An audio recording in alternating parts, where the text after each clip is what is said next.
Hello everybody, this is Yatzr, creator of the yatzr recruiting tools for Gridiron Dynasty. Making a quick intro video for the latest version of the recruiting tool. So here I'm going to focus on just the installation, getting it up and running, and then I've got other videos for the more advanced features. So the first thing you need to do is actually download the tool. You need to come to gdreports.com. Quick note on that. I am not the owner of this website. That is Bob Hazelwood. He does a great job with this website. He also does these guest recruit and roster ratings. So click on these ads a lot for him because he does a great job on this. Needs all the support he can get. And he's nice enough to let me host my tools on his site. So come to gdreports.com, come over to the Gridiron Dynasty tools, and then you'll see my page for the game analysis and recruiting tools. So go ahead and click on that and come to the recruiting tool page, and here you'll see the download link for my recruiting tool, and then another file that you need, the config.ini file. So the first thing I'm going to do is I'm going to make a new folder on my desktop.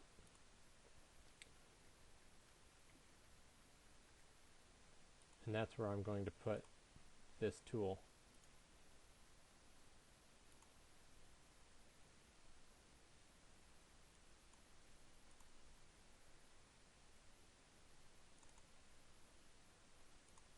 Downloading the jar file and the config file.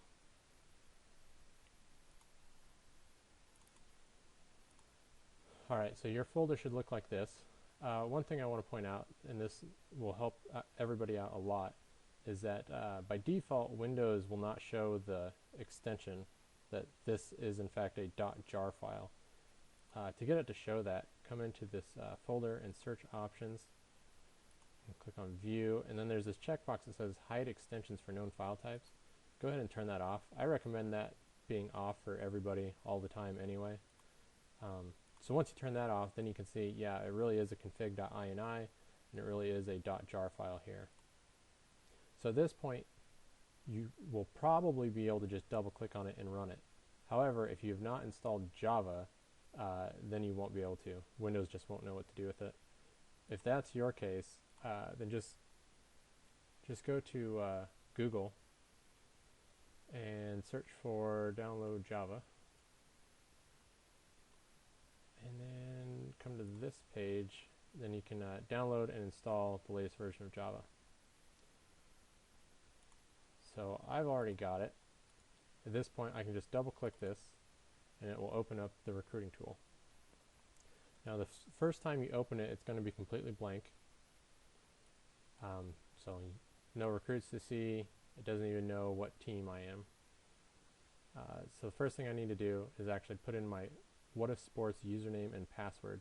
So I'm going to come to Options, Connectivity, and I'm going to put in my username. Remember, this is your What If Sports username.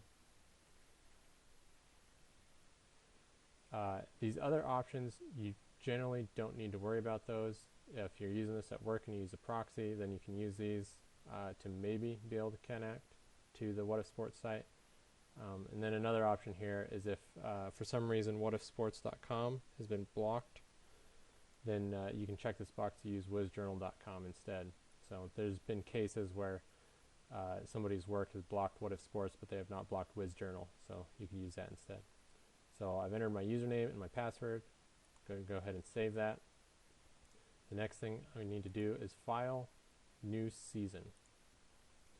So the first thing I need here is my team ID. So I'm logged into Gridiron Dynasty here. This is my team, Stonehill. The way that I find my team ID is I actually click on my team to open up the little pop-up. And if you look in this URL, the last 5 digits, this number at the end here, that is my team ID. So mine is 55199. I'm going to go ahead and copy that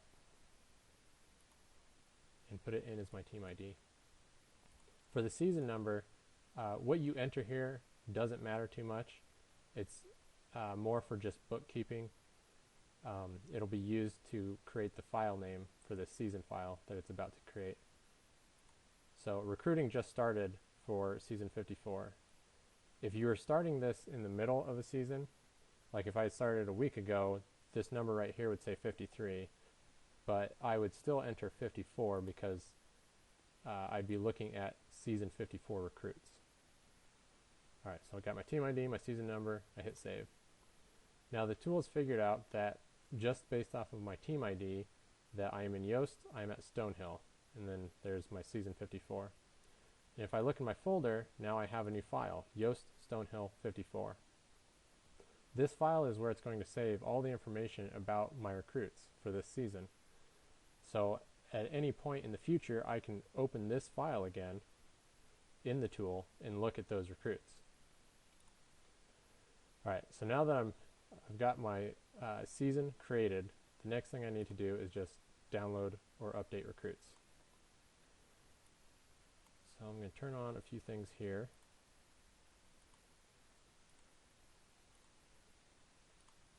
Alright, so while this goes, I'll explain all these options.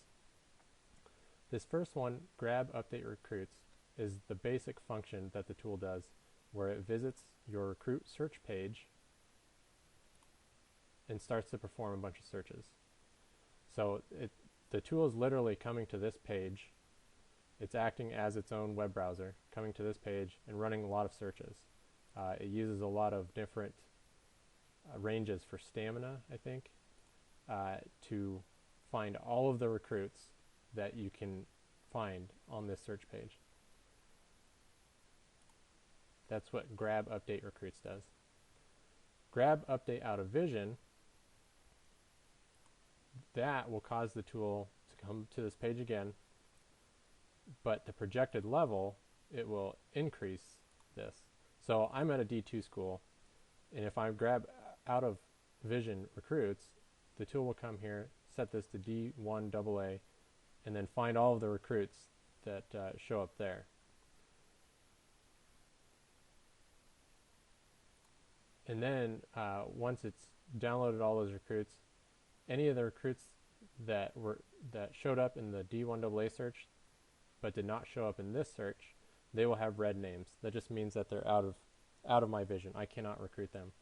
So a lot of people ask, why would you even want to get that information? Why would you want to see those recruits at all? Well, this tool does a great job of keeping track of who your opponents are recruiting. And it's often very handy to see how many recruits your opponents are recruiting. And if your opponents have better school records than you do, then chances are they are recruiting recruits outside of your vision. So it's very handy to grab those out of vision recruits and let the tool keep track of them. This grab update signed players, I generally never check this. The only time you would ever need to check it is if the very first time you are grabbing recruits, signings have already started. So if you look at this page where it's doing these recruit searches, there's this one field for decision status. By default, it's unsigned. Well, if signings have already started and you haven't downloaded any of the recruits, then the only recruits that the tool is going to find by default are unsigned recruits. And generally that's okay, but if you want the tool to have accurate information as to how many recruits all of your opponents have already signed, then you need to tell it to also grab the signed recruits. But if you're keeping up with recruiting and actually if you downloaded recruits before signings have started, then you don't need to worry about that checkbox. Update multiples. This is a really handy feature where by default, when I search for recruits, if a recruit is considering multiple schools, it just says the word multiple. If a recruit is considering a single school, it'll actually show the name of the school, and the tool is able to figure out what school that is. But when a recruit is considering multiple schools, well, all the search shows is the word multiple. The only way to actually figure out what schools that recruit is considering, the only way to figure out what schools that recruit is considering is to open up the recruit and then look at this section right here. So when I check the box in the tool to grab or to update multiples, for every recruit that says multiple, it will open up this page for that recruit and look right here to figure out what schools that recruit is considering. Grab update coach info. This, if you check this box, it will visit the public page for every school in your world, grab the coach name and how many scholarships they have available. So you need that information if you want the tool to show you the coach information for when a recruit is considering schools. This checkbox for grab recruits towns, this will run the normal search here and grab the hometowns of all the recruits. So let me back up a step. That very first search that the tool did, it changed this results view to ratings so that it could actually grab the attribute ratings of all the recruits. But if you look here, it doesn't show the town that the recruit is from. The checkbox in the tool to grab the towns, it would run the search in general view, and it would grab the town that the recruit is from. And you need that information if you want to be able to see how far away recruits are from other coaches. So these two checkboxes, I always check them the first time that I grab recruits, and then it's important to know that the coach info, you always want to check that box again once recruiting has started. So if it's the middle of the season, if I started this 1 week ago and I grabbed recruits, if I grabbed the coach info, I would be grabbing the coach info of season 53 in Yoast. But after season 53 is over, coaches move around. Coaches, they move up divisions, some coaches quit, there's new coaches. If I want the most accurate coach information, I have to wait until recruiting actually starts, because that's when all the coaches become stable. So if I grab recruits during an active season, it's okay to grab the coach info, but I want to make sure that I grab it again once recruiting actually starts. This last checkbox to grab the GPA and formation IQ, I generally don't use the GPA and formation IQ, so I leave it unchecked. But what it does is for every single recruit, it will open up this page rather. It'll grab the GPA and the formation IQs. So as you can imagine, that's a slow process because it has to open up that page for every single recruit. So I generally just don't do it, but if you want to look at that information, you can. Just check that box. This last one for threads, I always set it to 16. What this does is it figures out how much work it's going to need to do in accessing the What If Sports website. It's going to split that work up into 16 pools and then make 16 different web connections that all access the What If Sports site at the same time. So when you pick 16 threads, it generally ends up going a little over 10 times faster than a single thread. However, if you choose a lot of threads, it also requires a somewhat beefy computer. You need a lot of RAM to be able to do that. So my general recommendation is to start out trying with 16 threads, and if you get errors, like it'll say down here that it errored out, then pick a smaller number of threads and keep going down until you find a number where the tool is consistently able to grab everything successfully. Alright, so I've grabbed all my recruits and they've just shown up now. Make this a little bit bigger.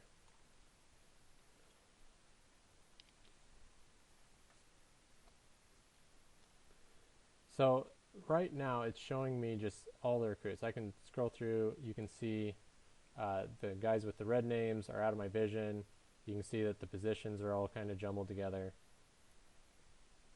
If I want to start actually searching for specific ones, I need to change this position filter. So right now it's on all. I can look at just QBs. I can look at just running backs. Any of the actual positions, I can filter on that.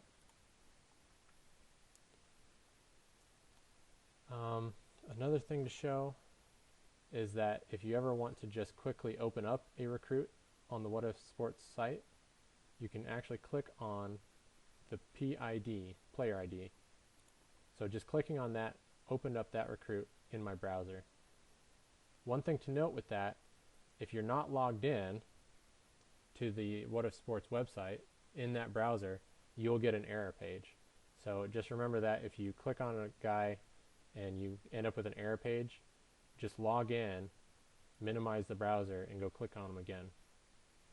So that's a pretty handy feature for quickly accessing a recruit's page. Another feature that not many people realize is in this tool is that I can click on the miles of a recruit, and it opens up this recruit mapping. So this will show me what schools coached by real people are closest to a recruit. So if I'm looking at the recruits that are close to me, that can be handy to see what other schools are closer to that recruit than I am. Another neat thing with it is if you look for recruits that are quite a ways away from you. Yeah, so here's a good example. This recruit is not within anybody's 360-mile radius. So a lot of times you can easily find recruits like that, and there's a good chance that nobody actually goes after them.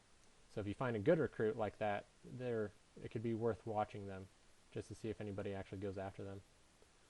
You can usually pick up recruits pretty cheap that way. The last thing that I want to show is flagging recruits. So anytime you find a recruit that you like, so let's say I'm looking for QBs, I'm going to go ahead and sort by this. Oh, I got to do one more thing here. I need to hide out of vision recruits. I always leave this checked just because I don't care to actually see the out of vision recruits. So I'm looking at QBs, and let's say that I'm interested in this guy right here. I'm going to flag him. So I'm going to check that box. As soon as I check that box, it saved the fact that I flagged him. So even if I close this down and then open it back up again,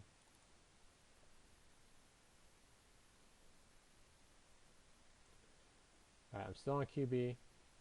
Go ahead and sort by this again. Here's my recruit. He's still flagged. And then in my search bar, there's this filter to only look at the flagged recruits. So if I check that, then I only see the recruits that I've actually flagged. So it's a very handy way to keep track of the recruits you actually care about. Another piece with that is that if you click this button, it will automatically flag all of the recruits that are currently on your watch list. So I actually have, I think I have a bunch of recruits on my watch list. Yeah, these are just the recruits that my assistant coach scouted throughout the previous season. I didn't actually add these to my watch list, but the site just added them for me. If I click flag watch list, it takes a second because the tool has to go out to the site, visit my watch list page, and then come back. Once it's done, I should have, change this filter to all. Yeah, so now I have 5 more recruits that are flagged. So it flagged all the recruits that were on my watch list. So this should be enough to get anybody up and running with this tool. I'm going to have other videos to go over more of the advanced features. So look out for those. As always, let me know if you have any issues. I always respond to my site mails, and never hesitate to ask me any questions.